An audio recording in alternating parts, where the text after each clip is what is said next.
The next UFC card in 2 weeks now, UFC 302. How good is this card? We don't even know if it's going to survive, considering all the pullouts that's happening. 4 fights so far have been canceled on the card, and we're still a long 2 weeks away. We know how quickly fighters get injured and pull out of their fights, and that might also include the co-main event, as Sean Strickland has just said that Paulo Costa has not even signed the contract to fight him yet. We're 2 weeks away. Costa's doing his usual shenanigans. Maybe he should get off the secret juice. I don't know what's in that thing, but he's been a changed person ever since. And we want to see him in the fight with Sean Strickland. If that fight gets canceled, the card takes a tremendous hit in quality. At that point, people are only going to be looking forward to the main event. Right now, the co-main and main event are quite interesting. Without the co-main, this card might turn out to be even worse than 303. So let's look at it. The main event is Makhachev, the lightweight champion, versus Dustin Poirier, having his final title shot of his career. It's a legendary fight, high prestige against 2 top 5 lightweights of all time, probably. Islam is one of the most active champions. I know there's been going around that Islam is the most active champion, but that's not actually true. He has the most title defenses with 2. But the most active champions are Alex Pereira and Alexander Pantoja. Pereira pretty much fought 4 times in a year, from April of 2023 to April of 2024. 3 of those fights were championship fights. Alexander Pantoja has fought 3 times in the last 10 months. Islam has fought twice in the last 15 months. And that is still considered active in now's day and age, where champions are just not fighting anymore like they used to. We took Kamaru Usman, Adesanya, Volkanovski, and Charles Oliveira for granted. Those guys were fighting so often, and now we only got a few champions who are willing to do the same. Tom Aspinall's another one, but we all know why he hasn't been fighting. Great fight. Can't wait to see it. Probably going to be a massive favorite fight for Islam Makhachev. We're going to be honest here. Dustin, though, is going to do whatever he can with all of his ability, as usual, to go out there and knock Islam out. Hopefully he doesn't pull the guillotine. Then the co-main event. Sean Strickland versus Paulo Costa. There's some title possibilities for the winner here, especially if Strickland wins. If Costa wins, he doesn't get a title shot, right? He just lost to Robert Whittaker. He's very inactive. He would need another fight. Strickland beats Costa, though, he gets a title shot. He needs it. I mean, in fact, we wanted to see the rematch right away with Dricus du Plessis, but it looks like they're going to go with the Adesanya option for, I guess, the bigger money fight or whatever it is. But, you know, Strickland beating Costa should put him back in line to fight Dricus again. Great fight on the card. Then it takes a bit of a downslope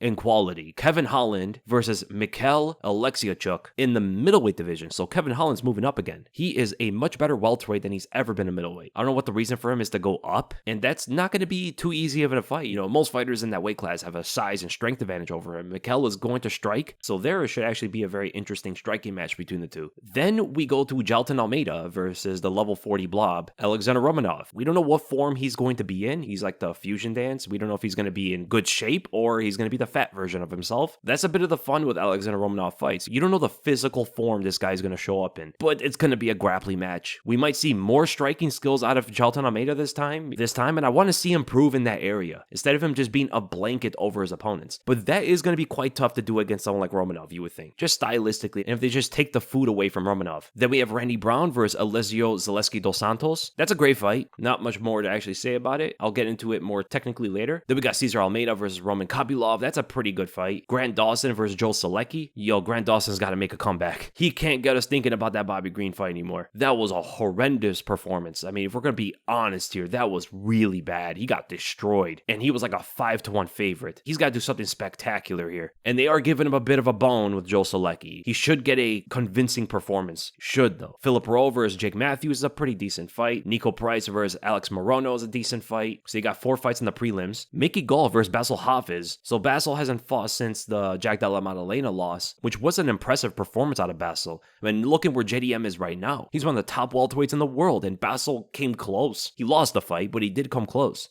No Jones.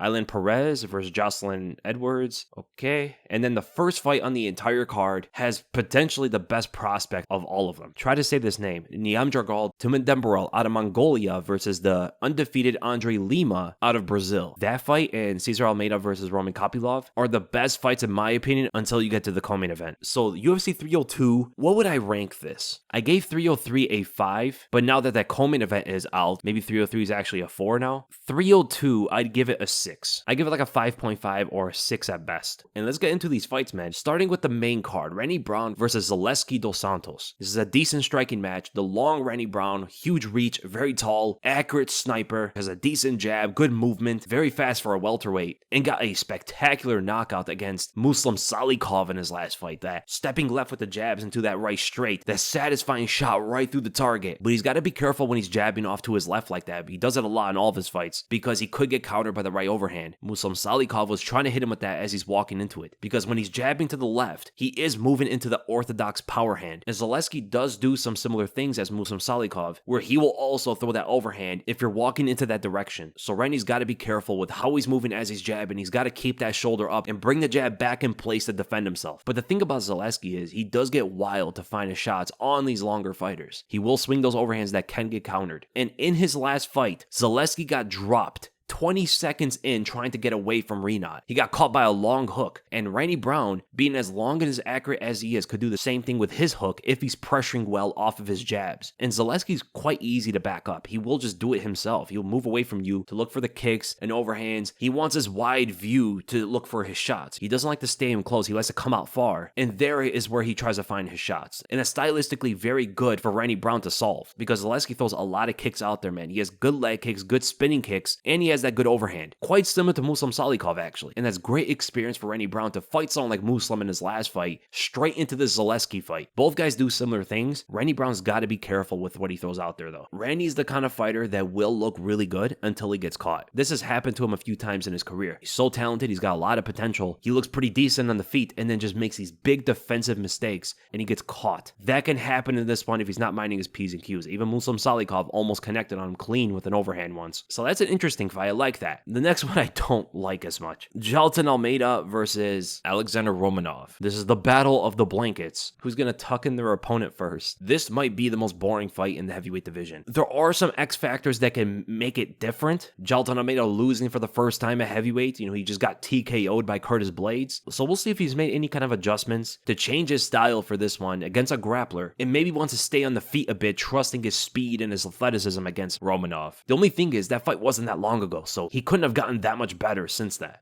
Only like a change in his approach maybe, but his skills aren't really going to be that much better than the last time we saw him. Alexander Romanov, we just don't know what he's going to look like, and it's going to change the fight. If he shows up in shape like we've seen him before, look when he fought Chase Sherman, he looked in pretty good shape, man. Of course he's going to have some fat on him, but then look at him when he fought Blagoy Ivanov in his last fight, or when he fought Alexander Volkov in the biggest fight of his entire career, and people are wondering what happened. Romanov said that something happened to him that made him undisciplined and it stopped him from training hard. If he shows up in shape, he could definitely beat Jailton Almeida. But if he shows up like Jabba the Hutt again, he's going to lose. He's going to be way too slow. He's not going to keep up with the pace. He's going to gas out. Almeida's going to take him to the ground, smother him even more, and probably even submit him. If he shows up in shape, we might see some German suplexes out of this guy again, throwing his opponent around, actually make it quite interesting with the takedowns he's able to put on his opponents. That's what this fight I think is really going to come down to, is how is Romanov going to look? Then Kevin Holland versus Michal Oleksiejczuk. I wonder if Michal's going to shoot a takedown. He usually doesn't do it, but he did shoot on Chidi Nurjakawani, so he might plan on shooting a takedown just for the mere fact that Kevin Holland's not a heavy guy, and at middleweight, he always had a problem with wrestlers. But regardless, Michal's got to get in his face. Put combinations together on Kevin Holland and always look to defend the counter hooks, but the biggest problem is going to be how he gets in. Holland's got that enormous reach. He has got a dangerous long right straight that Michal has to get by, but if Michal does, he has an opportunity to put together combinations. The other thing though is Holland does overextend when he goes forward, so if he's a bit aggressively trying to look for the right straight after like his jab or left hook that he likes to throw, Michal could counter him badly if he defends it. So the fight could definitely be pretty close here. It's like a normal Kevin Holland fight. I don't think it's going to be any different than what we're used to and what his opponent necessarily has to do against him to win. It's going to be a similar kind of strategy. And then in the co-main event, Sean Strickland versus Paulo Costa.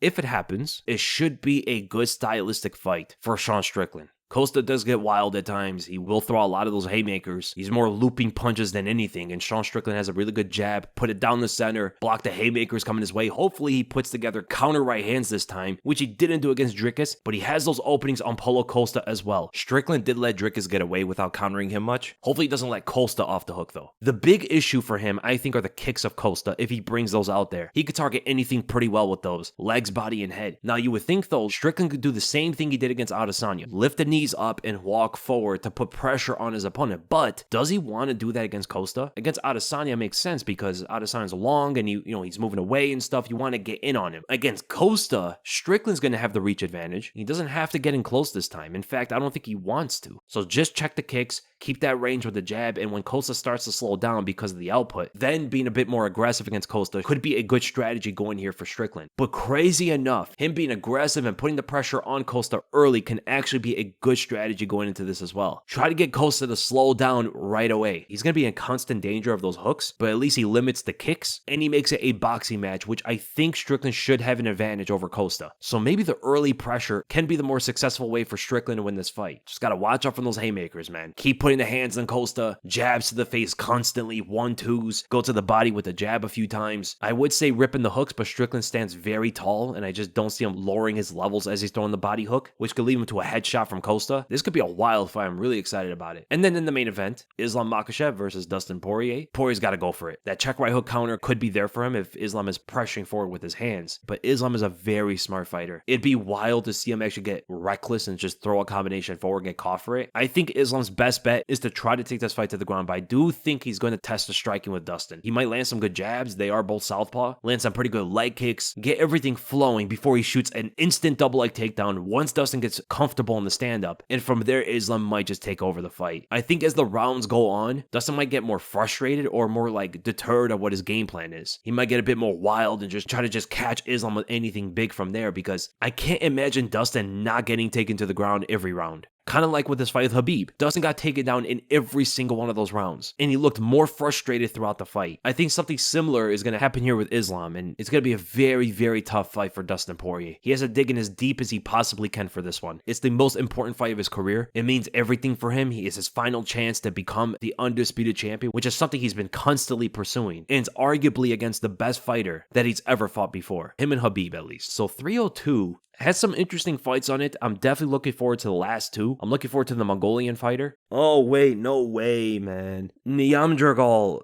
Tumendemberel, the Mongolian fighter, he just pulled out. He literally withdrew from the fight because of visa issues. I don't really understand the whole visa thing, so like, are they able to get that sorted out before they sign any fight, or does it just take a long time? Well, Andre Lima's fighting Mitch Raposo. He's a decent fighter, but he did lose to Jake Hadley in the Contender Series way back in like 2021. He's a finisher at least, so it could be still an interesting fight to watch. I was really high on that Niamdragal fighter. At least we still got the co-main event, main event. At least we still got those two fights intact. Come on, man. That's what I'm talking about. There's so many fights that are just getting canceled on this card. It's crazy. What is that, the 5th or 6th one? All right, but hopefully all the fights stay intact from here on out. And leave the comments below what are your guys' opinions on this card. What would you rank it out of 10? And I'll see you guys in the next video. The podcast is probably going to be up tomorrow, if not by Thursday. And I'm looking to do a second one like on Sunday or something. So be on the lookout for that, and I'll see you guys then.